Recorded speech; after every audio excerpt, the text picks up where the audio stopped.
오늘 주신 하나님의 말씀 보도록 하겠습니다. 사도행전 8장 4절에서 25절의 말씀을 제가 대신해서 봉독하겠습니다. 4절부터 읽겠습니다. 그 흩어진 사람들이 두루 다니며 복음의 말씀을 전할세 빌립이 사마리아 성에 내려가 그리스도를 백성에게 전파하니 무리가 빌립의 말도 듣고 행하는 표적도 보고 한 마음으로 그가 하는 말을 따르더라. 많은 사람에게 붙었던 더러운 귀신들이 크게 소리를 지르며 나가고 또 많은 중풍병자와 못 걷는 사람이 나으니 그 성에 큰 기쁨이 있더라. 그 성에 시몬이라 하는 사람이 전부터 있어 마술을 행하여 사마리아 백성을 놀라게 하며 자칭 큰 자라 하니 낮은 사람부터 높은 사람까지 다 따르며 이르되 이 사람은 크다 일컫는 하나님의 능력이라 하더라. 오랫동안 그 마술에 놀랐으므로 그들이 따르더니 빌립이 하나님 나라 및 예수 그리스도의 이름에 관하여 전도함을 그들이 믿고 남녀가 다 세례를 받으니 시몬도 믿고 세례를 받은 후에 전심으로 빌립을 따라다니며 그 나타나는 표적과 큰 능력을 보고 놀라니라. 예루살렘에 있는 사도들이 사마리아도 하나님의 말씀을 받았다함을 듣고 베드로와 요한을 보내매 그들이 내려가서 그들을 위하여 성령 받기를 기도하니 이는 아직 한 사람에게도 성령 내리신 일이 없고 오직 주 예수의 이름으로 세례만 받을 뿐이었더라. 이에 두 사도가 그들에게 안수하며 성령을 받는지라. 시몬이 사도들의 안수로 성령 받는 것을 보고 돈을 들여 이르되 이 권능을 내게도 주어 누구든지 내가 안수하는 사람은 성령을 받게 하여 주소서 하니 베드로가 이르되 내가 하나님의 선물을 돈 주고 살 줄로 생각하였으니 내 은과 내가 함께 망할지어다. 하나님 앞에서 내 마음이 바르지 못하니 이 도에는 내가 관계도 없고 분깃될 것도 없느니라. 그러므로 너의 이 악함을 회개하고 주께 기도하라. 혹 마음에 품은 것을 사하여 주시리라. 내가 보니 너는 악독이 가득하며 불의에 매인 바 되었도다. 시몬이 대답하여 이르되 나를 위하여 주께 기도하여 말한 것이 하나도 내게 임하지 않게 하소서 하니라. 두 사도가 주의 말씀을 증언하여 말한 후 예루살렘으로 돌아갈새 사마리아에 있는 여러 마을에서 복음을 전하니라. 아멘. 하나님의 말씀입니다. 오늘 우리 어린이 금요 성령 집회가 동시에 진행되고 있습니다. 계속해서 여러분 기도해 주시고 우리 아이들이 성령 충만을 받고 또한 어린 시절부터 우리 주님과 동행하는 아이들이 될 수 있도록 여러분 기도 부탁을 드립니다. 사도행전 세상으로 보냄받은 성령 공동체 13번째입니다. 참된 믿음과 거짓 믿음을 분별하라 라는 제목의 말씀을 나누겠습니다. 때로는 우리 삶에 이해할 수 없는 고난이 찾아올 때가 종종 있습니다. 우리가 그 고난의 시기를 지날 때에는 도대체 하나님의 뜻이 무엇인가를 차리기가 굉장히 어렵습니다. 그러나 하나님의 뜻이 없는 사건들은 여러분 없음을 여러분 믿으셔야 합니다. 하나님이 모르시는 일은 없고 하나님이 허락하지 않으면 일어날 수 없는 것이죠. 인생의 크고 작은 일에는 보이지 아니하는 하나님의 어떤 손길과 섭리가 있습니다. 바로 그 정확한 예가 오늘 본문 이 사도행전 8장 초반에 나와 있는데 바로 스데반의 순교로 인한 결과입니다. 우리가 지난 시간에 7장 후반부를 살펴보았는데요, 스데반이 돌에 맞아 순교하였습니다.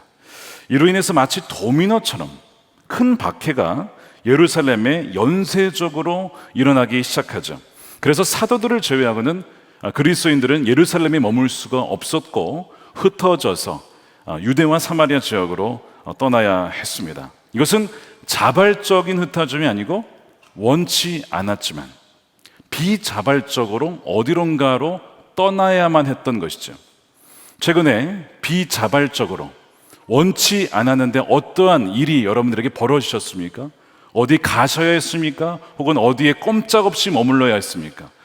비자발적인 일이 어떤 일이 벌어졌을 때 이해가 되지 않죠. 왜 내게 이런 일이 벌어졌을까? 그러나 말씀드린 것처럼 우연히 벌어지는 일은 하나도 없다는 것입니다. 모든 일에는 하나님의 숨겨진 하나님의 뜻과 하나님의 계획이 담겨 있다는 거예요. 스데반의 순교로 인해서 경건한 사람들이 슬퍼했고 슬픔이 가득했어요. 몹시 통곡하여 웁니다. 그러면서 이런 생각을 했을 겁니다. 아니 어떻게 이 경건한 자가 죽을 수 있는가? 하나님은 그분의 권능의 손으로 스데반이 죽지 않을 수 있도록 할 수는 없었던 것일까라고 하는 것이 그들 가운데 있었을 것입니다. 성경에 나와 있지는 않지만 충분히 가능한 생각들이죠. 큰 박해를 이끌었던 인물이 사울이었는데 성경에 보니까 교회를 무너뜨리기 위해서 없이라고 날뛰었다라고 성경은 말하고 있습니다. 집집마다 찾아 들어가서 사람들을 끌어다가 꺼내어서 감옥에 넘긴 사람이 사울이었습니다. 근데 놀랍게도 이런 박해가 일어날 때, 그리고 이제 결국에는 사람들이 흩어졌는데 성경은 그 뒤에 어떤 일이 벌어진지를 이렇게 기록을 하고 있습니다. 4절 보니까 흩어진 사람들이 두루 다니면서 뭘 하고 있습니까? 복음의 말씀을 전하기 시작했습니다. 그리고 빌립이 사마리아 성에 내려가서 그리스도의 백성에게 전파를 합니다. 흩어진 자들이 자발적으로 간 게 아니라 비자발적으로 어쩔 수 없이 가게 된 이들이 거기에서 가만히 있었던 것이 아니라 복음을 증거하기 시작했습니다. 때를 얻든지 못 얻든지 예수는 그리스도라고 하는 복음을 증거하는 것이죠. 이 흩어지다라고 하는 이 단어, 디아스페이로라고 되어 있는데, 이 디아라는 단어는 무엇을 통하여 비아라고 되어 있고 전치사입니다. 그리고 스페이로는 씨를 뿌린다, 심는다라는 단어입니다. 이 두 단어가 결합된 것이 흩어지다의 의미죠. 그러니까 흩어지다는 것은 어떤 의미냐면 그 안에 심는다는 의미가 담겨 있어요. 그러니까 하나님께서 백성들을 박해를 통하여서 흩어질 수 있도록 허락하셨어요. 박해가 일어나지 않도록 막은 것이 아니라 허락하셔서 흩어지게 하심으로 뭘 하게 하셨다는 겁니까? 사람을 심었고 그 사람을 통하여 복음을 심었다는 거예요. 성경에 보면 이 심다라고 하는 씨를 뿌리는 비유하실 때 예수님께서 씨를 뿌리는 사람, 결국에는 궁극적으로 누가 뿌리는 것이냐면 하나님이 뿌리는 것입니다. 그러니까 이 뿌려서 흩어지게 하여서 그 사람을 어느 지역에 심고 복음을 증거하게 하신 분은 누구십니까? 바로 하나님이 그렇게 하셨다는 것이죠. 하나님이 궁극적으로 백성들을 예루살렘에만 머물지 않게 해서 유대와 사마리아와 땅끝까지 가게 하여서 복음을 듣지 못한 이들에게 듣게 하시는 것이 하나님의 뜻이었다는 것입니다. 어떤 사람들은 사업을 운영하다가 사업이 휘청거립니다. 휘청거려요. 그러다가 이 사업이 망하면 어떻게 되는 것인가? 절망을 하게 됩니다. 근데 바로 그 고난을 통해서 하나님께서 내가 사업을 운영케 하는 것은 단지 돈 벌려고 하신 게 아니구나. 이 자체가 여기에서 내가 복음을 증거해야 될 사람이 있고, 또한 이것을 통하여 복음을 증거할 사명이 내게 있음을 그 고난을 통해서 깨닫고 변화되어 가는 사람들이 여러분 한두 명이 아닙니다. 그 모든 것이 고난 속에 담겨진 하나님의 섭리라고 하는 거예요. 그래서 이들이 퍼져나가게 된 것은 하나님의 숨겨진 선교에 대한 뜻이 있었던 것이죠. 여러분 비자발적으로 지금 어떤 일을 하고 계십니까? 거기에 담긴 하나님의 손길이 있음을 믿으시기를 축복합니다. 다니엘이 원치 않았는데 어디를 끌려갔어요? 바벨론으로 끌려갔어요. 근데 거기에서 살아계신 하나님을 증거합니다. 왕 앞에서. 요셉이 비자발적으로 애굽에 끌려갔어요. 근데 거기에서 바로 왕 앞에서 누가 꿈을 해몽할 수 있냐? 하나님만이 할 수 있습니다. 하나님을 증거합니다. 비자발적으로 끌려간 다니엘도 요셉도 심지어 에스더조차도 하나님 말을 하진 않지만 하나님이 모든 주권자이심을 그들의 삶을 통해서 그 나라에 증거되고 있지 않습니까? 이것이 하나님의 섭리라는 것이죠. 이 섭리라고 하는 단어, 한자 좀 어렵긴 하지만 한자를 보게 되면 섭자에 어떤 단어가 있냐면요, 섭리의 섭자에 손수자와 소곤거릴 섭자가 합쳐진다는데, 이 한자를 가만 보시면요, 이 소곤거릴 섭자에는 귀 이자가 3개가 붙어 있습니다. 그러니까 귀를 기울여서 들어야 할 만큼 소곤거리다, 이런 의미를 갖고 있는 것이죠.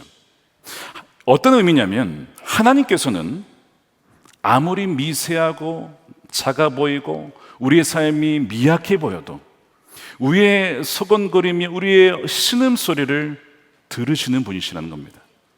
그리고 거기에 뭐가 붙어 있어요? 손수자가 있어요. 우리의 모든 상황을 아시고 들으시고 우리의 아픔을, 우리의 형편을 들으신 이후에 그분의 손으로 우리의 인생을 조정하시고 이끄시고 바꿔가신다는 것입니다. 여기에 바로 섭자의 의미가 있어요. 영어는 providence라고 되어 있는데 여기는 provide라고 하는 제공하다라는 의미가 있습니다. 하나님께서는 먼저 모든 것을 다 보시고 그의 삶을 위하여서 미리 예비하시고 제공하시는 그 은혜의 하나님이 바로 섭리의 하나님이시라는 것이죠.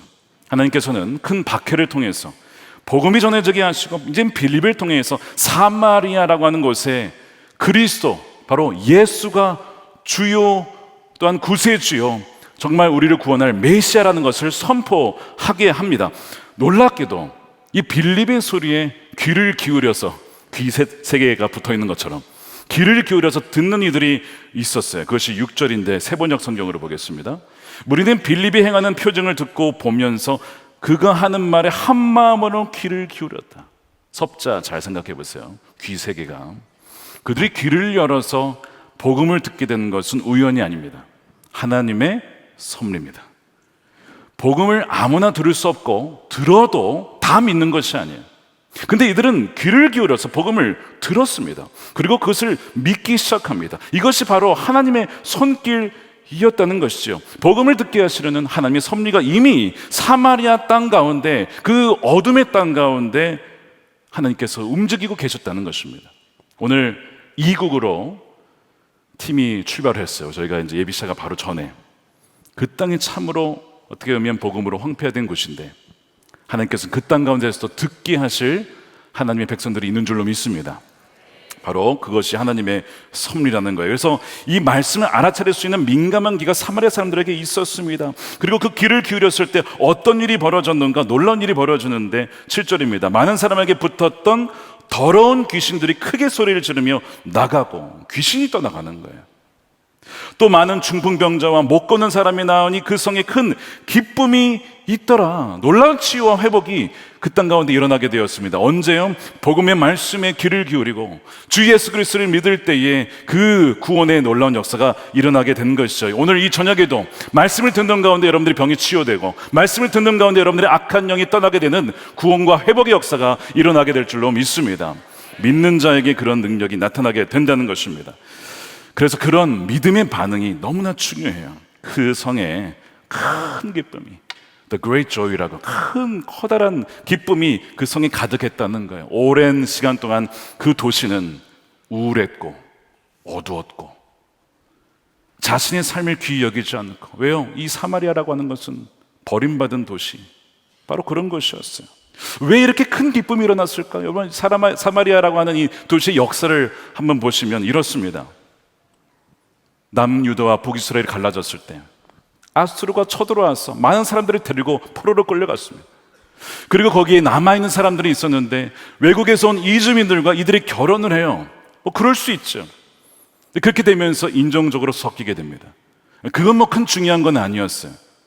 더 악한 것은 종교 혼합주의가 발생하게 됩니다.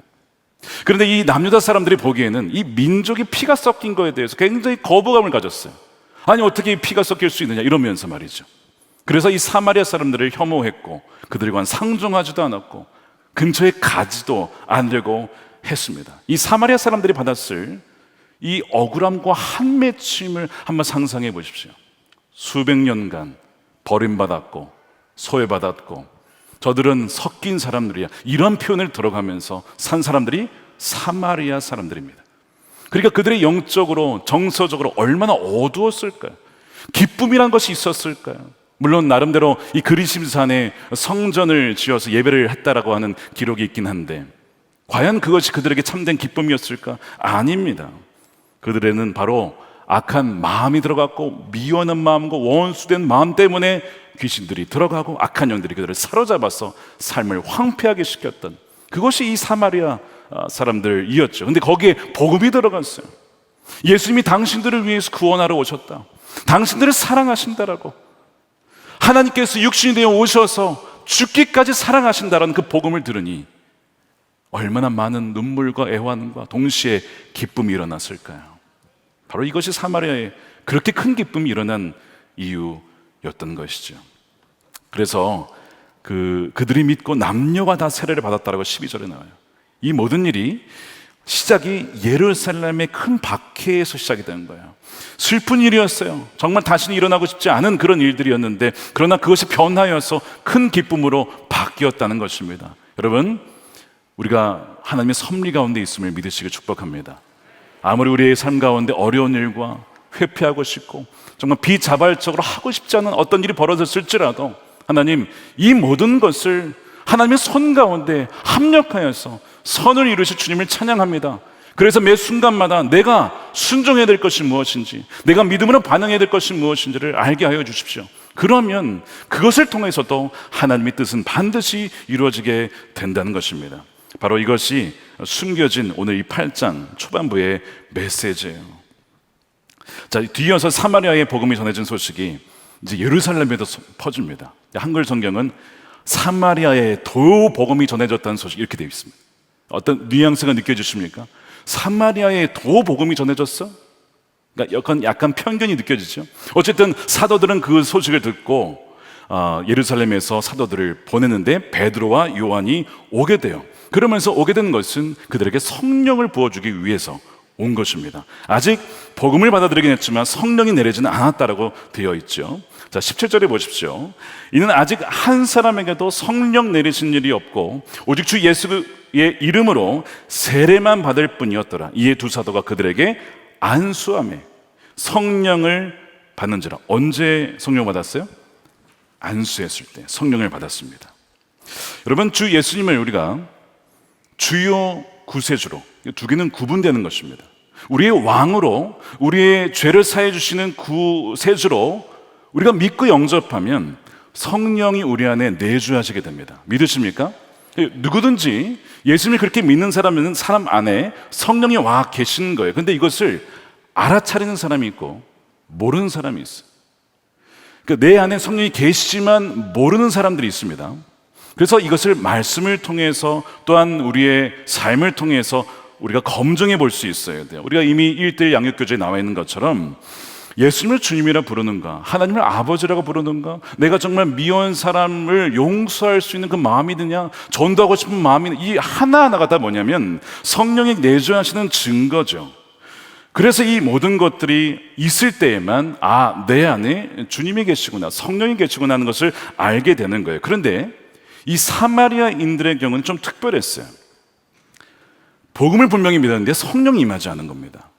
이와 비슷한 케이스가 나중에 사도행전 19장 가면 사도 바울의 선교, 이 에베소 선교에서도 비슷한 상황이 일어나게 됩니다. 예수님을 믿었는데 성령은 임하지 않은 것입니다.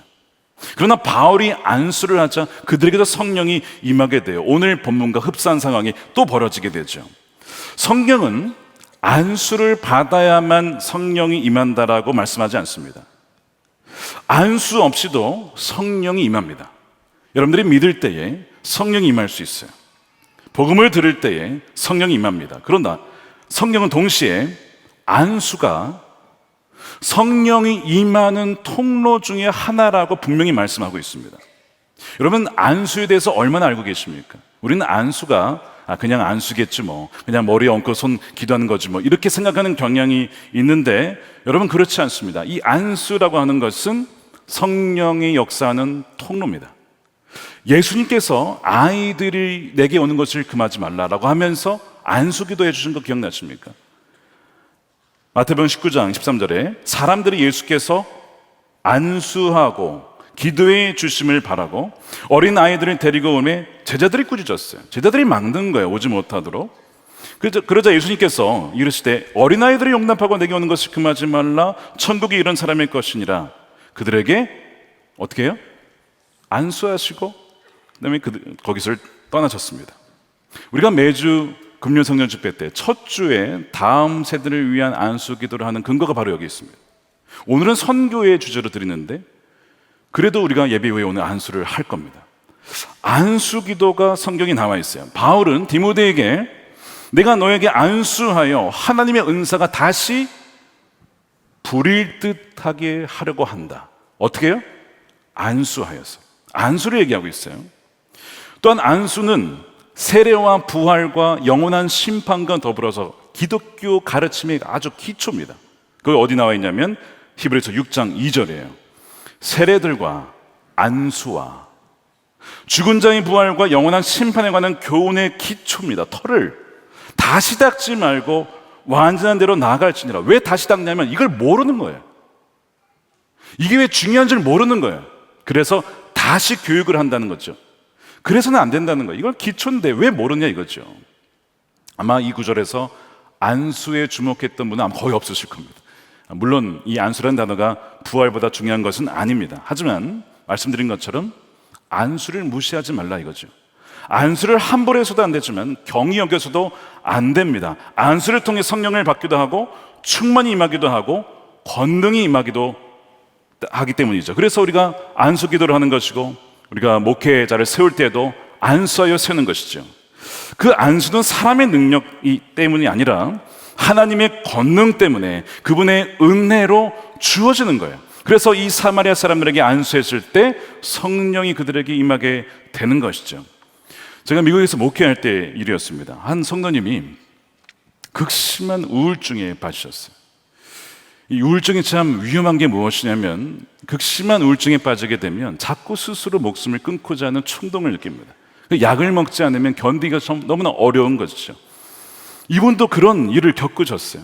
그래서 그분에게 매일 찬양과 기도와 말씀뿐 아니라 이 같이 드리는 특히 성령 집회에 꾸준히 나오십시오라고 권면을 해드렸어요. 근데 그분이 스스로 우울증이니까 올 수가 없어요.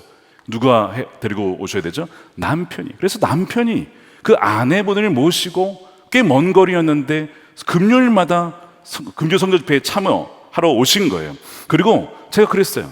오시면 사람을 보고 나오는 것이 아니라 하나님을 기대하는 마음으로 나오셔서 안수 기도를 받으십시오. 그렇게 말씀드렸어요. 제가 그 말씀을 드렸습니다. 성경에 보면 예수님께서 베세다에서 눈먼 사람 안수하실 때 처음에 안수를 했는데 눈이 다 보이지 않았습니다. 그냥 나무가 보이는 것처럼 이렇게 희미하게 보이는 거예요. 두 번째로 예수님이 안수했을 때 완전히 보이게 됩니다. 마찬가지로 한 번 안수를 받았을 때 성령이 임하거나 또한 치유가 되는 것도 있지만, 여러 번, 두 번째, 세 번째, 네 번째 나중에 가면서 받게 되는 경우도 있으니 언제 하나님께서 역사할지 모르니까 사모하는 마음으로 나오십시오. 그렇게 말씀을 드렸어요. 근데 정말 남편분이 아내를 사랑하셔서 거의 매주마다 나오셔서 예배를 드리시고 안수 받으러 오신 거예요. 제가 그분을 위해서 거의 매주 안수 기도를 해드렸습니다. 거의 10번 이상 해드린 것 같아요. 그러니까 꽤 오랜 시간 동안 한 거죠. 거의 3개월 이상을 안수 기도를 해드렸어요. 어떻게 됐을까요? 나중에 그분이 그러시는 거예요. 우울증에서 해방이 됐다는 거예요. 목사님 감사합니다. 저한테 감사하지 마십시오. 하나님이 하신 것입니다. 그러면서 나중에 보니까 이분이 이렇게 밝은 분이었나. 항상 어두웠고 항상 우울했던 분이었는데, 아니 이렇게 밝은 분이었나. 나중에 그걸 보면서 저도 놀랄 정도로 하나님의 치유를 하신 것을 보게 되었습니다. 지난주에 어떤 성도님께서 이메일을 보내주셨어요. 비슷한 상황이었습니다. 오랜 기간 교회를 떠나 계셨어요. 그러다가 돌아오셨어요. 근데 돌아왔는데 얼마 안 돼서 코로나19가 터진 겁니다. 그래서 이 자신의 이 우울증이 더 심해지시게 된 거예요. 그러다가 그거를 온라인을 통해서 예배를 드리다가 현장 예배가 열리자마자 예배에 나오시게 되었고, 올해 초부터는 금요 성령 집회 현장 예배에 나오시게 되었습니다. 이분이 말씀을 듣다가 하나님에 대해서 오해하고 있던 것이 풀리게 됐습니다. 뭔지는 정확히는 모르겠어요. 근데 말씀을 통해서 교정이 된 것이고 믿음이 바뀌게 된 거예요. 그러다가 지난 5월 말에 안수를 받으러 나오셨어요. 용기 내어 나오셨습니다. 저희는 성도님들만 안수해드리지 않습니다. 타교회 분들이 많이 오세요. 제가 안수드릴 때는 한 20%, 30%는 다 다른 교회에서 오시는 분들입니다. 다른 목사님도 아마 마찬가지실 거예요. 누구든지 오실 수 있거든요. 근데 이분이 성도님이신데 안수 기도를 받으러 오신 거예요. 그러면서 기도 제목은 딱 하나였습니다. 한 줄이었어요. 우울증과 불면증이 사라지게 하소서. 딱 한 줄이었어요. 그럼 어떻게 기도해야 돼요? 그러면 성령님 인도해 주십시오. 어떻게 무엇을 기도해야 될지 저는 알지 못합니다. 주님을 의지하면서 기도를 해드렸는데, 그러고 나서 이제 가셨어요. 완전 그런가 보다 하고 이제 저는 지나갔는데 지난주에 이메일이 오신 거예요. 그러면서 이런 간증을 하신 겁니다. 기도가 시작이 되고 잠시 후에 뜨거운 무엇인가가 저의 뒤에서 온몸을 향해 있었고 소리도 커졌습니다. 놀라서 그저 눈물만 흘리고 있을 때 목사님의 기도가 끝나기 조금 직전에 그것이 멈추었고 하나님께서 제게 주시고자 하는 말씀을 들을 수 있었습니다. 이제는 주님이 제 곁에 계신 사실이 믿어지고 매일 감사하게 되었고 그동안 눈물 흘리셨을 주님이 느껴집니다. 이제는 제 자신을 많이 사랑하려 합니다. 그동안 자신을 사랑하지 못했던 거죠. 기도해 주셔서 감사합니다. 저도 늘 기도하는 성도가 되겠습니다. 누가 하신 겁니까? 주님이 하신 것이죠. 주님이 하신 거예요. 주님께서 안수할 때에 그의 영혼과 그의 마음을 만지셔서 치유해 주신 놀라운 은혜가 있었던 겁니다. 정말 주님의 역사죠. 제가 종종 그런 기도를 드렸어요. 사실 주님, 다른 분들의 불면증과 우울증은 치유해 주신 저의 불면증은 왜 치유해 주시지 않습니까? 제가 좀 불면증이 있어요. 어느 날 주님께서 말씀해 주셨어요. 다윗아, 커피를 끊어라. 알겠습니다. 커피를 끊었더니 잠이 막 쏟아지는 거야. 너무 잘 자. 주님이 다 알려주신다니까요. 커피를 너무 많이 마셔가지고 한 잔 이상 드시지 마세요, 여러분. 잠이 잘 안 올 수가 있습니다. 어떤 분은 커피랑 자는 게 무슨 상관이냐 막 이런 분들이 계신데, 어찌됐든 주님께서요, 어떻게 역사할지 우리는 알지 못하지만 주님만 의지하고 정말 주님 외에는 내 의지가 없고 내가 바랄 자가 없습니다라는 마음으로 나올 때 주님께서 그들 가운데 임재해 주신다는 것이죠. 중요한 것은 한 번만이 아니라 우리가 이제는 매 순간 매일마다 주님이 나와 함께 계시고 내 안에 계신 성령을 따라 민감하게 순종하는 삶을 살아가야 된다는 것이고, 성령께서는 그렇게 인도해 주신다는 것입니다. 믿으시죠? 그 믿음으로 나가는 여러분 되시기를 축복합니다. 이렇게 회복이 되는 거예요. 안수할 때 그런 놀라운 일이 벌어졌어요. 자, 그런데 문제가 이제 발생합니다. 사마리아인들이 안수를 받을 때 성령이 임하는 것을 누가 봤냐면 시몬이라고 하는 이 마술사 시몬이라는 사람이 보고 깜짝 놀랐습니다. 아니, 손을 얹었는데 성령이 임하면서 막 그들이 막 변화되고 막 귀신이 떠나가고 막 치유가 되고 이러니까 놀란 거예요. 깜짝 놀란 거예요. 그래서 그의 마음에 어떤 마음이 들었냐면, 내가 돈으로 안수하면 성령이 내리게 하는 그 권능을 좀 사야겠다, 이런 마음이 든 겁니다. 자, 그것이 18절이에요. 시몬이 사도들의 안수로 성령 받는 것을 보고 돈을 주고 살 수 있다고 생각한 거예요. 이르되 이 권능을 내게도 주어 누구든지 내가 안수하는 사람은 성령을 받게 하여 주소서 하니. 이 시몬이 누구냐면 사마리아에서 마술하던 사람인데, 많은 사람들이 이 시몬이 하는 마술을 보고 그를 쫓았습니다. 너무 놀라운 거예요. 이 마술을 보면서 사람들이 이 시몬의 마술을 하나님의 능력이라고 믿을 정도로 많은 사람들이 현혹했습니다. 근데 갑자기 어느 날 빌립이라는 사람이 와가지고 막 병든 자를 고치고 막 귀신 떠나가니까 사람들이 다 그에게, 이 빌립에게로 몰리게 되었죠. 그러면서 이 빌립의 비밀이 무엇일까를 보니까 안수예요.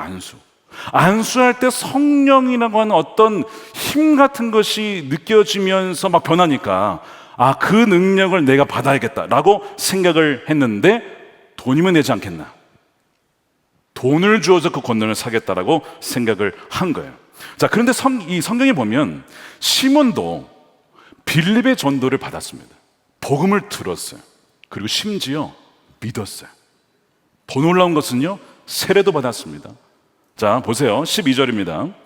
빌립이 하나님 나라와 예수 그리스도의 이름에 관하여 전도하면 그들이 믿고 남녀가 다 세례를 받았는데 시몬도 믿었어요. 그리고 세례도 받았습니다. 그러니까 지금 시몬이 믿고 세례를 받았으면 그리스도인이죠?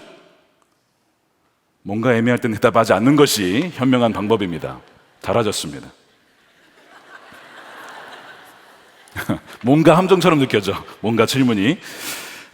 시몬이 믿고 세례를 받았으면 그리스도인이라고 해줘야죠. 그렇잖아요. 여러분, 주일날 세례 받았는데 당신 그리스도인이 아닙니다, 이래 되겠냐고요. 당연히 그리스도인으로 여겨주는 거죠. 믿는 것이죠. 감사하다, 이렇게 하는 거예요.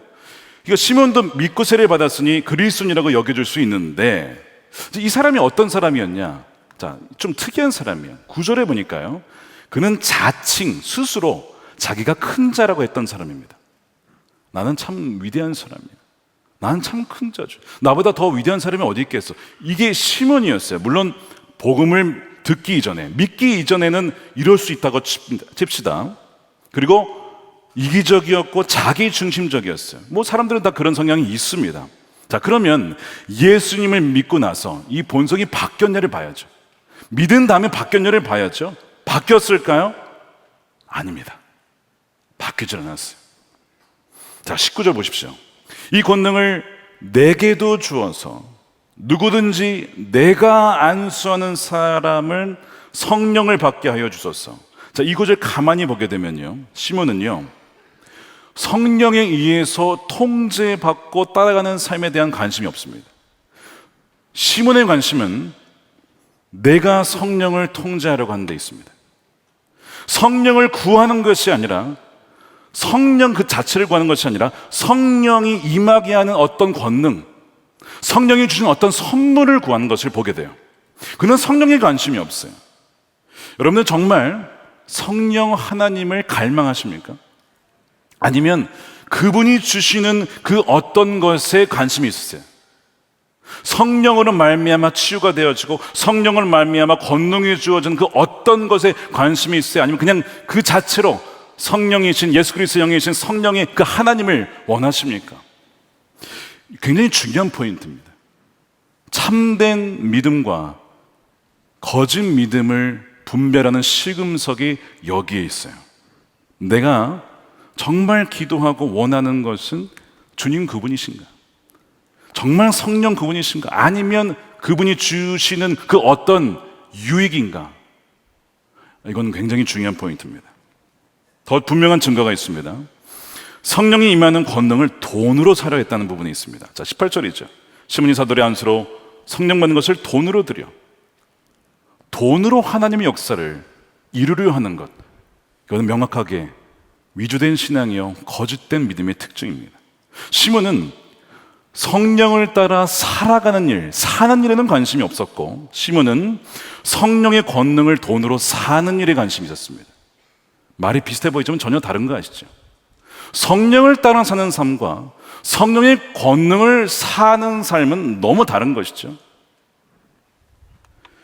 돈으로 무엇을 살 수가 있을까요? 물건은 살 수 있지만 성령과 그분의 역사를 살 수는 없습니다. 성령은 물건이 아니에요. 그것이 아닙니다. 성령은 바로 인격체이시죠. 바로 하나님 그분이십니다. 그리스도의 영, 바로 그분이시죠. 그러므로 우리가 성령을 더 많이 소유하여서 성령을 사용하는 것이 아닙니다. 반대예요. 성령께서 더 우리를 소유하셔서 성령께서 우리를 사용하실 수 있도록 해야 됩니다. 방향이 완전 다른 거 아시죠? 우리는 어떨까요? 우리는 정말 성령을 원하는 것이 그분에 의해서 통제를 받고 그분에 의해서 살아가서 정말 하나님의 뜻대로 살아가는 삶을 살기 위해서 성령을 구하는 것이냐, 아니면 성령을 구하여서 내가 성령을 통제하여 내 뜻과 내 마음과 욕심대로 성령을 사용하기 위해서 하나님을 구하는 것이 아닌가. 두 개는 전혀 다른 것인데 시몬은 이 점을 모르고 있었습니다. 그리고 오늘날 적지 않은 성도들도, 그리스도인들도 비슷한 상황에 있는지도 몰라요. 사마리아 많은 사람들이 믿고 정말 세례를 받았고 성령까지 받았습니다. 근데 그 중에 이 시몬과 같은 사람이 같이 섞여 있었어요. 빌립은 그걸 알았는지는 모르겠어요. 성경에 나와 있지 않기 때문에. 그런데 베드로는 알았습니다. 이 사람의 믿음이 가짜다, 위조된 신앙이다라는 것을 간파합니다. 그리고 베드로는 시몬을 영적 권위로 책망을 하죠. 자, 20절입니다. 베드로가 이르되 내가 하나님의 선물을 돈 주고 살 줄로 생각하느냐? 너가 은과 내가 함께 망할지어다. 아나니아 삽비라가 성령을 속이려 하다가 내가 얼마나 헌금을 많이 했고 제사를 많이 바쳤는지를 속이려 하다가 그 자리에서 망했어요. 정말 말 그대로 죽었습니다. 사실상 이 마술사 시몬도 그에 못지않지요. 성령의 역사를 돈으로 움직이려는 것이 얼마나 어리석고 악한 죄일까요? 그러나 사실 인류와 교회 역사를 보게 되면 종교를 상업화하려는 시도들이 참 많이 있었습니다. 여러분 잘 아시는 것처럼 중세교회에 면죄부라고 알려있지만 사실상 엄밀히 더 정확한 표현은 면벌부입니다. 벌을 면제해 주겠다. 뭐 하면요? 돈으로 이걸 사면 당신이 나중에 받게 될 벌이 다 면제가 된다. 그러니까 사라 이거예요. 이렇게 돈 주고 팔았단 말이에요. 이것이 중세 교회였습니다. 근데 지금도 교회를 돈으로 주고 사는 일, 안타깝게도 직분을 돈으로 주고 사는 일들도 있지 않습니까? 이것이 시몬이 하려는 일과 무슨 차이가 있을까요? 영어에 사이몬이라고 하는 단어가 있습니다. 사이몬이. 자막을 띄워주시면요, 성직 매매라는 뜻입니다. 바로 이 시몬이라는 이 이름에서 나온 단어예요. 성직을 매매하고 어떤 성령의 역사나 어떤 영적인 역사를, 권능을 돈으로 사려고 하는 것에서 비롯된 단어이지요.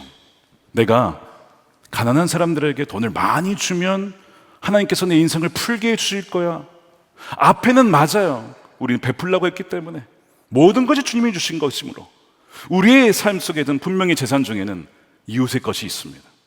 나누는 것이 마땅합니다. 그런데 그렇게 하면 내 인생을 풀게 해주실 거야. 이거는 아니라는 것입니다. 이건 하나님과 거래하는 것입니다. 돈으로 사라는 것과 비슷한 거예요. 헌금을 많이 하면 하나님께서 막힌 것을 풀어주시지 않을까, 비슷한 것입니다. 사이몬입니다. 시몬의 영향을 받은 것이죠.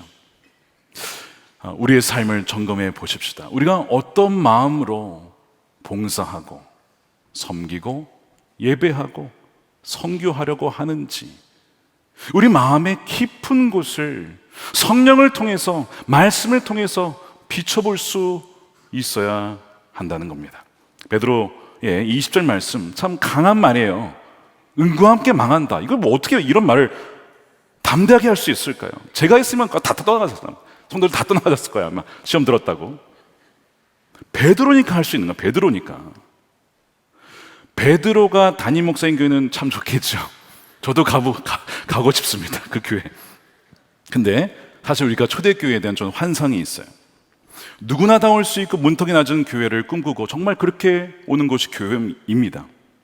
그런데 누구나 다 남아있을 수는 없어요. 은과 함께 내가 망할지어다, 이 말씀을 듣고 끝까지 남을 성도님들이 얼마나 계실까요? 그러나 이것은 진리의 말씀이었어요.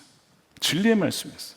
그 영혼이 죽어가고 있기 때문에 살도록 하기 위해 회개를 촉구하는 메시지를 지금 베드로는 하고 있는 것입니다. 돈으로 무엇이든 살 수 있고 돈의 힘을 믿고 숭배하는 자는 하나님을 동시에 섬길 수 없기에 이대로 가면 망하는 것이 맞거든요. 그러므로 회개하라고 지금 촉구하는 것이잖아요. 당신 이 상태면 지옥 가는 것입니다. 망하는 것입니다 라고 말할 수 있는 교회가 건강한 교회 아닙니까? 그거를 두려워하고 성도들이 떠나갈까 봐 무서워해서 피한다면 그건 병든 교회인 것이죠. 베드로가 담대하게 꾸짖는 거예요. 그 꾸짖는 것은 미워서가 아니에요. 긍휼의 마음 때문에 살아야 하니까 외치는 것입니다. 베드로가 여기서 하나님의 선물이라고 했는데, 이 선물은 유산, 특권이라고 번역이 되기도 하는데 돈으로 살 수 없는 거예요. 하나님의 자비로운 사랑과 은혜에 따라 주어지는 것이거든요. 하나님께서 우리에게 주신 것들 다 주님이 주신 것인데 하나님 감사합니다. 11조를 떼어드리고 그 이상을 내어드리고 기꺼이 주님께 기쁜 마음으로 자발적으로 믿음의 행위로 감사의 표현으로 드리는 것이죠. 무엇인가 더 얻기 위해서, 더 내 인생에 성공하기 위해서 드리는 것이 아니라는 것이죠. 그러나 만일 돈으로 하나님의 선물과 성령의 역사를 움직이려 한다면요, 이것은 시몬과 같은 위조된 신앙이에요. 이건 부패한 신앙입니다. 거짓 믿음입니다. 만일 우리에게 한번 점검해 봅시다. 돈이 있어야 하나님 일을 할 수가 있어요. 만약 이런 생각이 있다면 우리는 어느덧 시몬을 닮아가고 있는 것인지도 모릅니다. 돈이 있으니까 교회가 될 거고 반대로 돈이 없으니까 교회가 안 되고 성교하지 못할 거야. 여러분, 이것이 바로 신학이 병들었던 것이고 시몬의 생각입니다. 시몬처럼 변해가고 있는 거예요. 우리 안에 한번 점검해 보세요. 이 성교만이 아니라 내가 하는 모든 일도 돈이 없어서 안 돼. 정말 돈이 없어서 안 되는 것일까요? 아니면 주님을 온전히 신뢰하지 못해서 안 되는 것일까요? 이 시몬의 신앙이 가짜인 또 하나의 증거가 나오는데 바로 마음입니다. 21절에 보니까 하나님 앞에서 너의 마음이 바르지 못하다, 이런 얘기를 해요. 이 마음이 병들어 있다는 거예요. 거기에 무엇이 있는지를 봤냐면 23절에 보니까 이렇게 되어 있어요. 내가 보니 너는 악독이 가득하며 불의의 메인바 되었다. 우리말 성경에 이렇게 되어 있습니다. 내가 보기에 당신은 악의가 가득하고 죄에 사로잡혀 있습니다 라고 번역을 했습니다. 시몬은 자신의 믿지 않았을 때, 아니 지금 사실 믿은 게 아니었죠. 자기 중심적인 죄와 탐욕을 회개하지 않았어요. 회개하지 않은 채 그저 성령이 주시는 어떤 유익만을 원한 거야. 그러니까 옛사람의 모습을 끊어버리고 나는 죽었습니다 버리지 않은 채에 이것을 얻으려고 했기 때문에 이것은 아무런 생명의 역사가 없었던 것이죠. 그는 여전히 탐욕에 사로잡혀 있었고 여전히 불의의 메인바된 상태였습니다. 베드로는 그걸 본 거예요. 당신 하나도 바뀌지 않았어. 겉으로는 바뀐 것 같지만 속은 하나도 안 바뀌었어 라고 베드로가 지금 그 중심을 꿰뚫고 말씀하고 있는 것이죠. 그래서 뭘 얘기하는 거예요? 회개를 외치는 겁니다. 그것을 회개하십시오. 주께 기도하십시오. 그러면 혹시 하나님께서 용서해 주실지도 모릅니다라고 외치는 것입니다. 여러분, 이 시몬의 거짓 믿음, 가짜 회심, 위조된 신앙이 오늘날은 없는 줄 아십니까? 여러분 얼마나 많은지 몰라요. 얼마나 알고도 있지만 가라지가 많은지 모릅니다. 그래서 우리가 이것을 분별할 수 있어야 된다는 거예요. 이 시몬의 열매를 보니까 가짜였어요. 속된 말로 뭐라고요? 전문적 용어가 있죠. 짝퉁.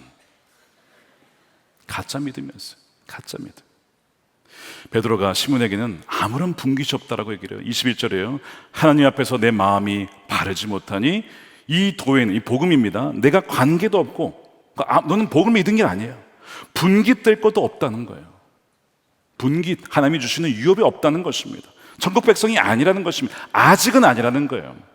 그러므로 회개하라고 말씀하고 있어요. 근데 이 말씀이 저에게 또한 우리 모두에게 주시는 메시지인지도 몰라요. 우리 안에도 시몬의 이 모습이, 시몬의 이 마음이 있는지도 모른다는 것입니다. 그래서 오늘 이 시간 기도할 때에 성령께서 우리 마음을 비춰주십시오. 우리의 숨겨진, 우리의 더러워진 마음, 우리의 바르지 못한 마음이 있는지를 주여 알려주시기를 원합니다. 그렇게 기도하는 여러분 되시길 축복합니다.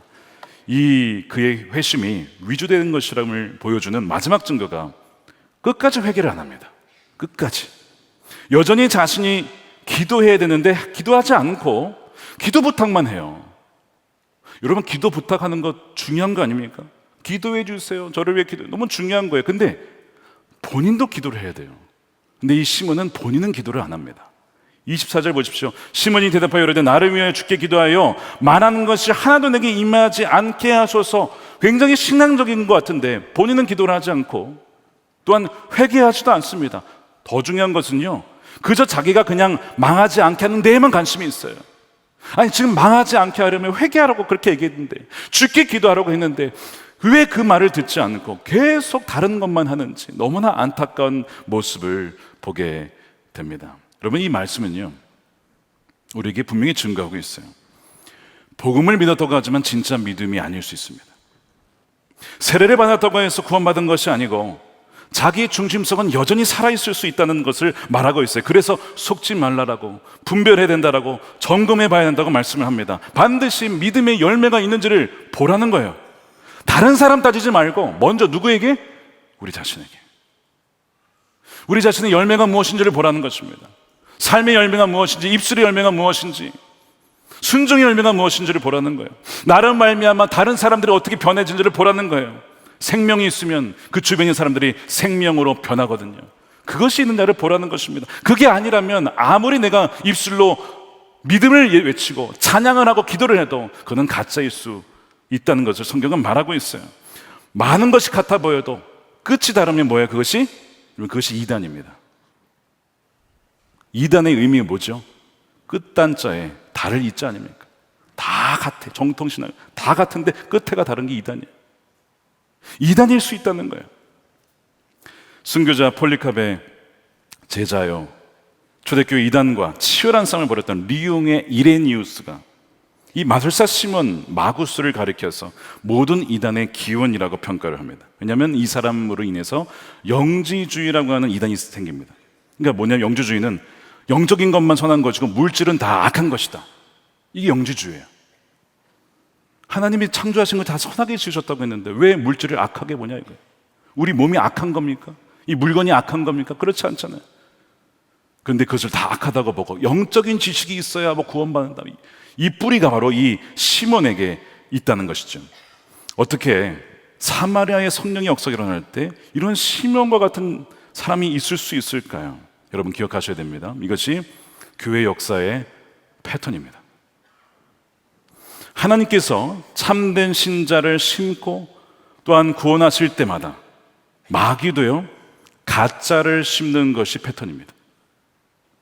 여러분 우리가 뭐 그런 얘기 하잖아요. 어떤 제품이 있고 가방이 있을 때 이건 진짜가 있는데 뭐가 있어요? 가품이 있어요. 가품이 왜 있습니까? 진품이 있기 때문에 가품이 생기는 거예요. 똑같습니다. 성령의 진짜 역사와 성령의 살아계심이 있는데 그를 카피하는 가짜 위조된 그런 신앙도 마귀도 만든다는 거예요. 말씀드린 것처럼 알곡이 있어요. 좋은 씨를 심었습니다. 그런데 다음날 보니까 가라지 잡초가 있네. 누가 심었을까요? 예수님이 뭐라고 하십니까? 주인이 그러되 원수가 그랬구나. 원수가 심었다는 거예요. 헷갈리게 만드는 거예요. 속게 만드는 거예요. 사도 바울이 고린도후서 11장에 보면요, 고린도 교회 편지를 하면서 거짓 사도가 있다, 속이는 일꾼이 있다라고 경고를 해요. 근데 이것이 이상한 일이 아니래요. 왜냐하면 사탄도 광명한 천사로 가장하기 때문에. 그러므로 속지 않도록 깨어 분별하라는 것입니다. 4세기 초대교회 예루살렘의 대주교였던 키릴로스라는 분이 있어요. 이분이 참 성경 탁월하게 강의를 하셨고 순수한 복음을 수호하고 이단으로부터 가르치는 일에 전생에 바친 분입니다. 이분의 소명이 뭐였냐면 한 사람 한 사람을 정말 그리스도의 군사로 제자로 세우려고 했던 분이었어요. 근데 이분이 남긴 책이 있는데 거기에 교육 강연에 보면 세례 교육한 내용이 나와요. 그리고 어떻게 초대교회 때 새신자를 양육했는지가 나와 있습니다. 세례에 받겠다고 하는 사람이 있으면요 예비자 과정이 있었어요. 몇 년인 줄 아십니까? 3년입니다. 3년을 받아야 이제 준비가 됐다라고 여기는 거예요. 그 다음에 준비가 되면 두 번째 과정이 들어가요. 40일간 들어갑니다. 그것이 바로 세례 적임자 교육이에요. 이게 40일간 진행이 돼요. 그 다음에 마지막에 세례를 주는 거예요.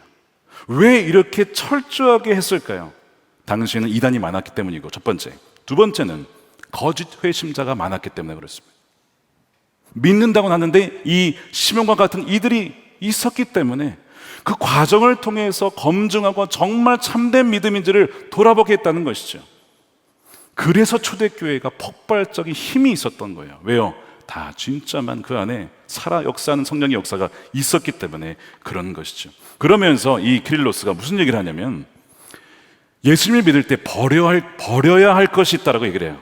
그것이 바로 쓴 뿌리의 유혹이라고 해서 과거에 익숙했던 세상의 삶입니다. 이것을 버렸느냐?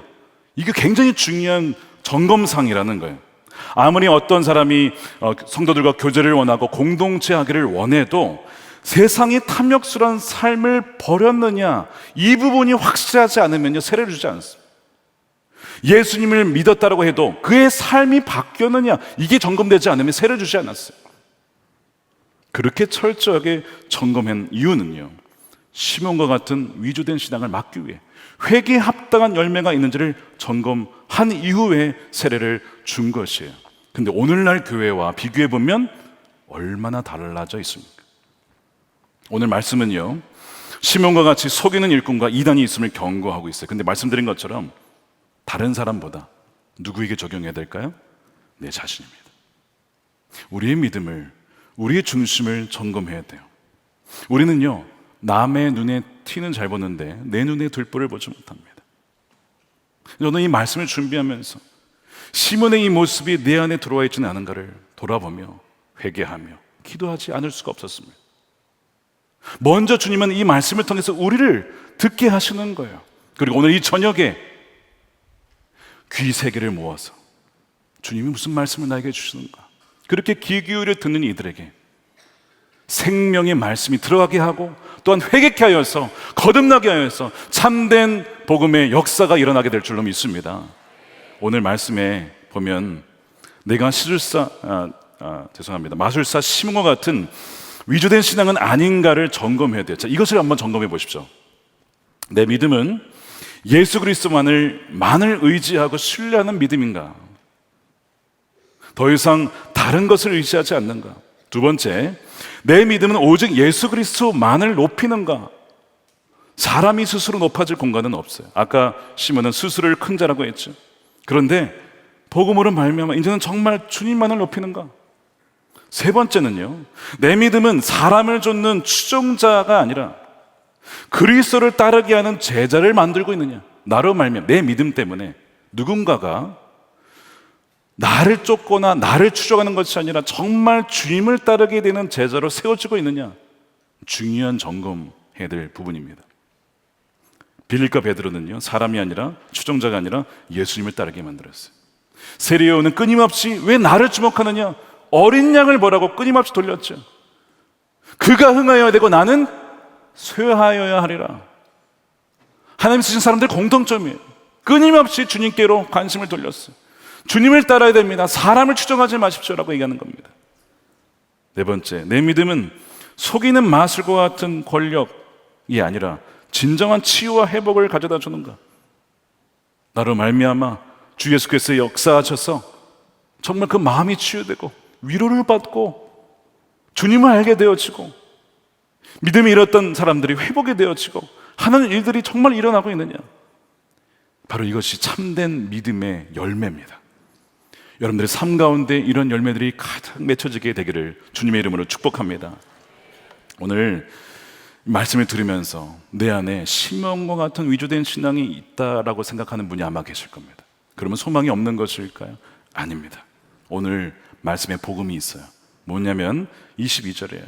우리 함께 따라 읽겠습니다. 시작. 그러므로 너의 이 악함을 회개하고 주께 기도하라. 혹 마음에 품은 것을 사하여 주시리라. 하나님은 자비로운 분이십니다. 그분은 사랑이 있습니다.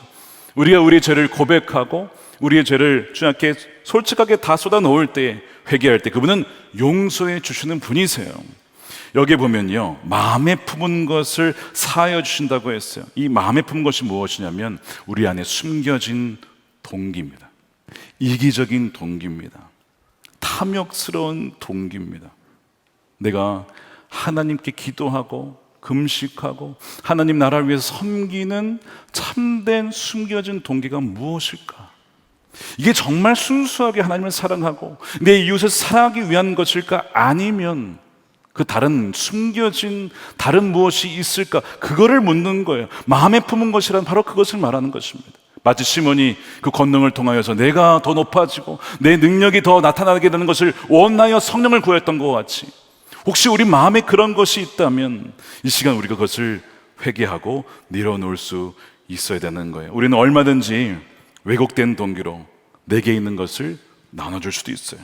얼마든지 이기적인 동기로 내 몸을 불사르고 줄 수도 있습니다.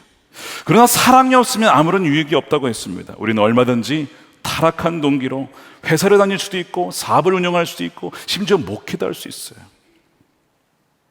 그러므로 우리 안에 시몬의 모습이 있다면 주님, 회개하오니 우리의 죄를 용서해 주시고 깨끗하게 씻어 주시옵소서. 탐욕으로 성령을 구했고 제 마음이 바르지 못했습니다. 올바른 마음과 순전한 동기로 주 앞에 나아가기를 원합니다. 하나님, 내가 더 인정받고 높아지고 더 갖기 위해 성령을 찾았는데 이런 죄를 회개합니다. 이제는 정말 성령이 나를 더욱더 소유하게 하시고 성령에 이끌린 삶을 살아가게 하여 주시옵소서. 그렇게 기도할 때에 정말 오늘부터 성령께서 여러분들의 삶을 친히 인도하여 주셔서 하나님의 뜻이 성취되어지고 하나님의 뜻을 따라 살아가는 여러분들의 삶이 되게 될 줄로 믿습니다. 위조된 신앙이 아니라 참된 믿음으로 그렇게 주님과 날마다 성령을 따라 동행하시는 여러분들의 복된 삶이 되시기를 주님의 이름으로 축원드립니다. 아멘. 우리 함께 찬양하시고 기도한 시간 갖겠습니다. 우리 성령이 오셨네. 이 시간 우리 찬양할 때 우리 안에 이미 성령이 내주에 계시지만 그 성령으로 충만하여 정말 성령의 뜻을 따라 한 걸음 한 걸음 순종하며 결정하며 따라가게 달라고 그 고백으로 우리 함께 찬양하겠습니다.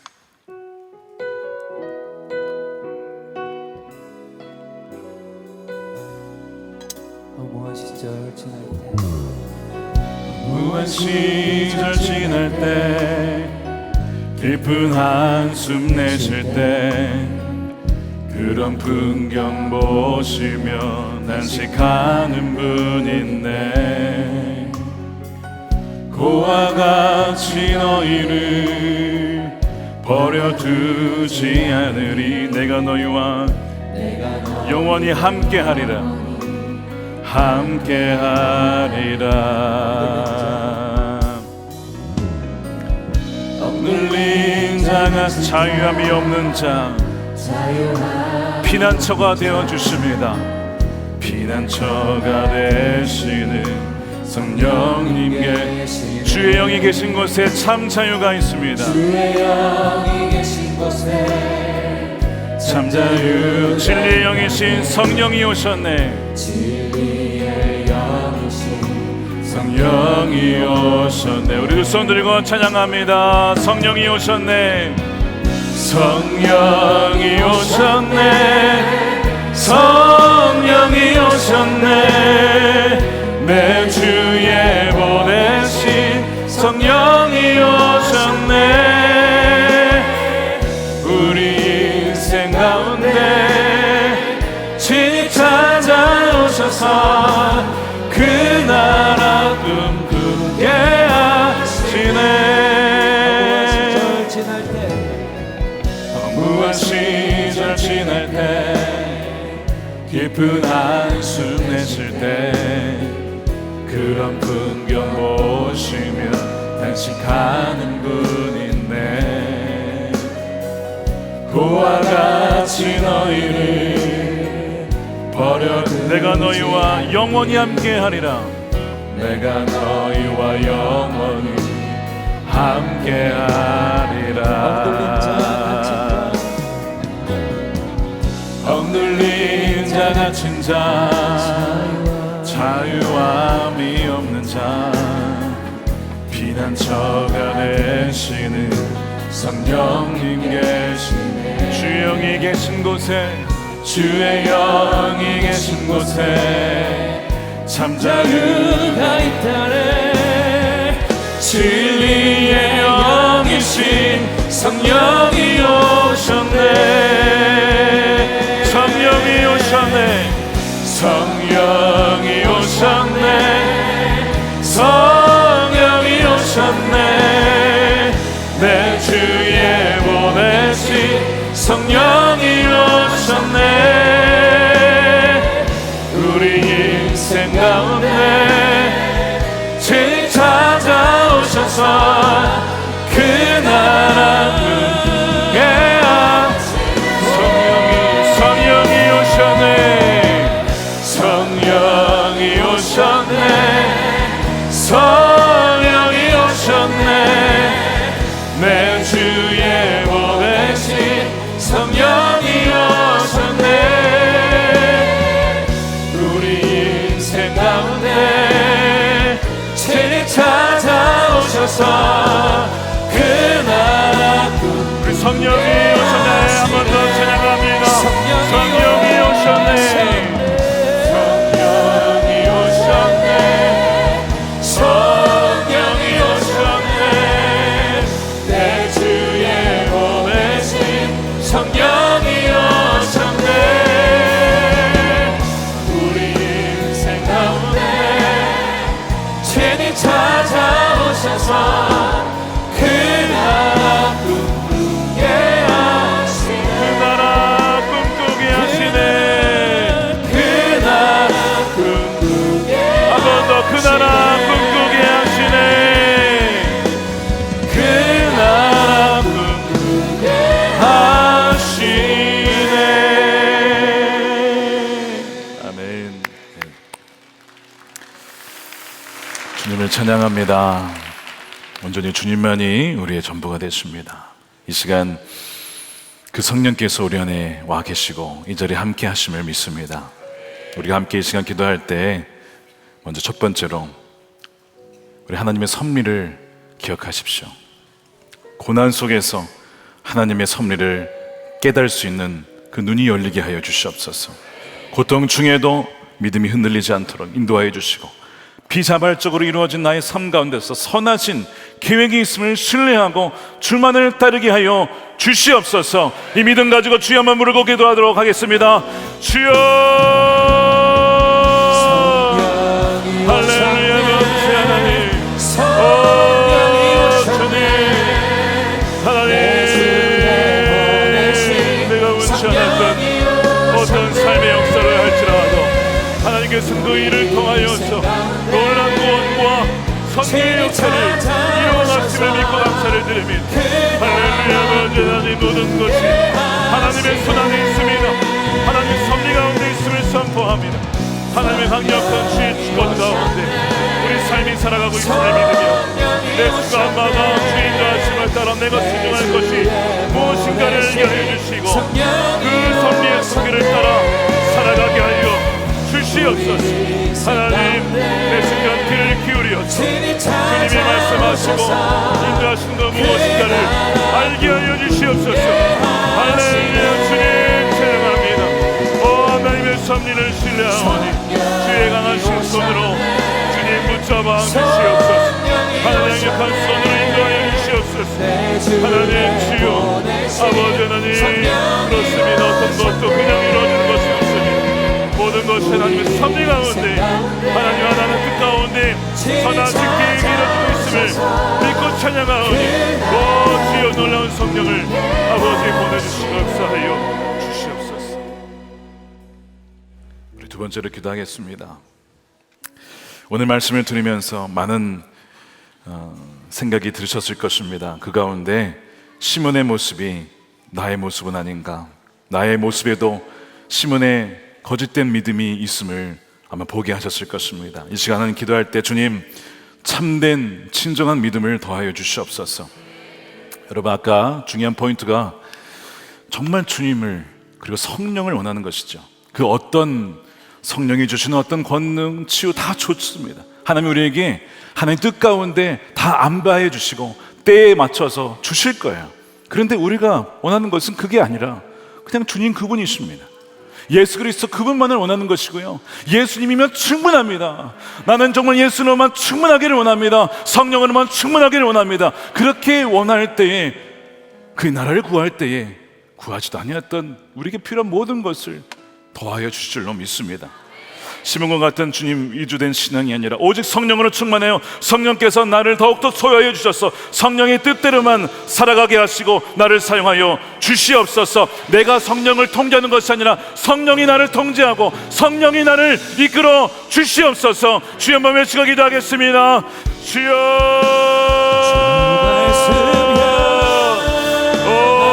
주님 그렇습니다. 내가 성령을 통제하고 나의 뜻대로 좌지우지 하는 것이 아니라 더욱더 성령이 수요가 되기를 원하고 성령이여 나를 사로잡아 주시고 성령의 충만한 가운데 머물게 하여 주시옵소서. 오직 예수로만 충만케 하시고 예수로만 만족하며 주 예수 그리스도 한 분이면 충분합니다. 여호와는 나의 목자시니 내게 부족함이 없으리로다. 할렐루야. 아버지 하나님을 찬양합니다. 이 믿음으로 살아가게 하여 주시옵소서. 그 믿음으로 선포하며 나갑니다. 사랑하는 우리 모든 성도들, 예수님이면 충분한 믿음, 성령의 충만함으로 약한 때와 시기를 이기게 하시고 아버지 날마다 깨어서 주를 바라보며 나갈 수 있도록 할렐루야 역사하여 주시옵소서. 하나님 그렇습니다. 우리에게 참된 믿음이 아버지 신앙을 더하여 주시옵시고 우리 안에 거짓된 가라지와 같은 믿음이 있다면 회개하오니 주여 우리를 용서해 주시고 주여 성령을 새롭게 하여 주시옵소서. 우리의 모든 더러운 모든 것들을 회개합니다. 우리의 마음에 다른 것을 원했던 것을 회개합니다.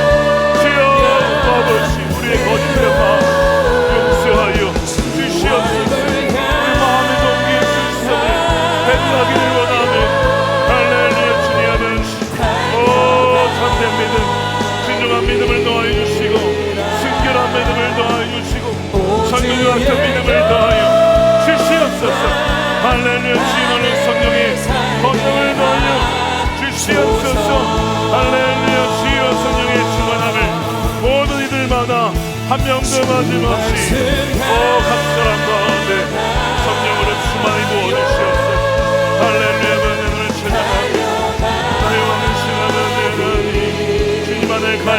바라봅니다.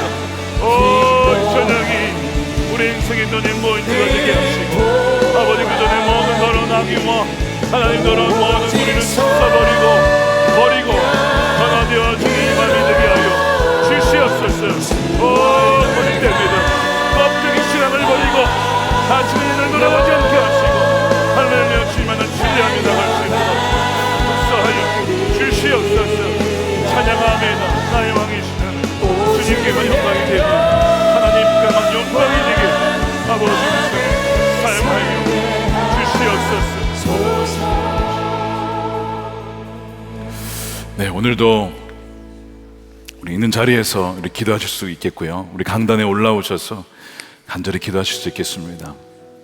기도하실 때 또한 무릎 꿇고 기도하는 것, 또 간절히 기도하는 것, 몸이 달라지면, 자세가 달라지면 우리 마음도 간절해지죠. 기도하셔도 좋겠고요. 또한 우리 안수 기도가 필요하신 분들은 나오십시오. 기억하십시오. 우리 목사님들에게는 어떤 능력이 없습니다. 우리에게는 아무런 능력이 없습니다. 능력은 오직 주님께 있고 성령 그분께 있는 것입니다.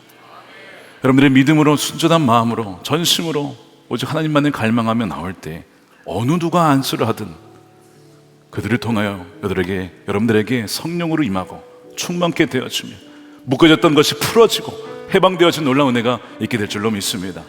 그리고 그 믿음으로 나아져서 기도 받으셔도 좋겠습니다. 이 시간 우리 세 번째로 기도할 때 우리의 탐욕적인, 이기적인, 자기중심적인 숨겨졌던 동기를 회개했으면 좋겠습니다.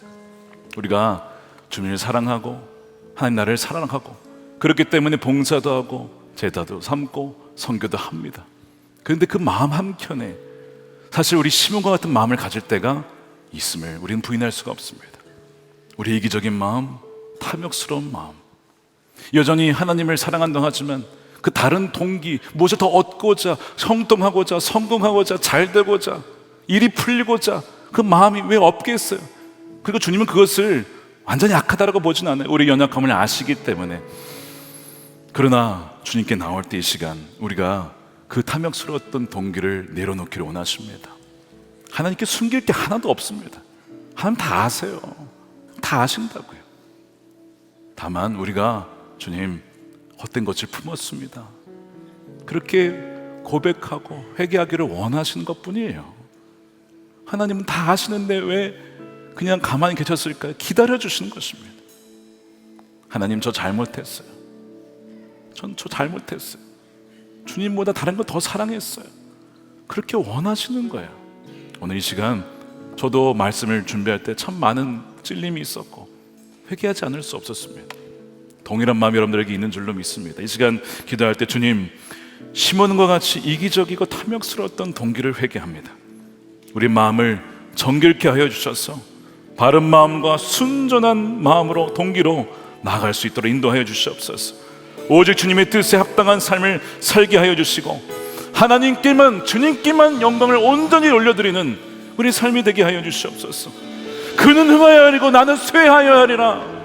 오직 주님만이 드러나는 삶이 되게 하여 주시옵소서. 우리 두 손 들고 기도합시다.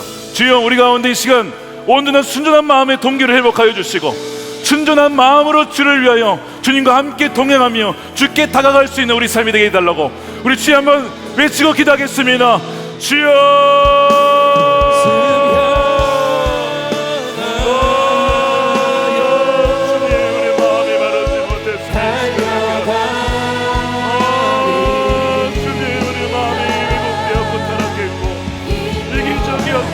자기중심적이었으니 탐욕스러웠던 우리 마음의 동기를 회개합니다.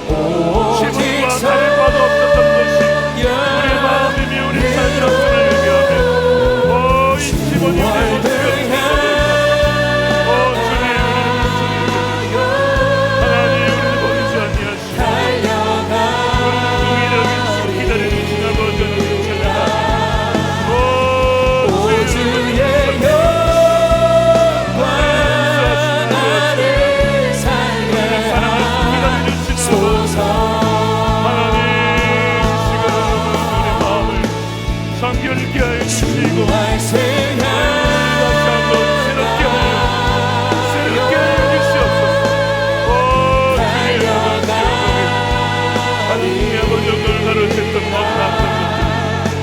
언제나 영광을 하나님 것으로 가로채려고 했던 것이 있으니 주여 오직 주님의 것이고 모든 것을 주님께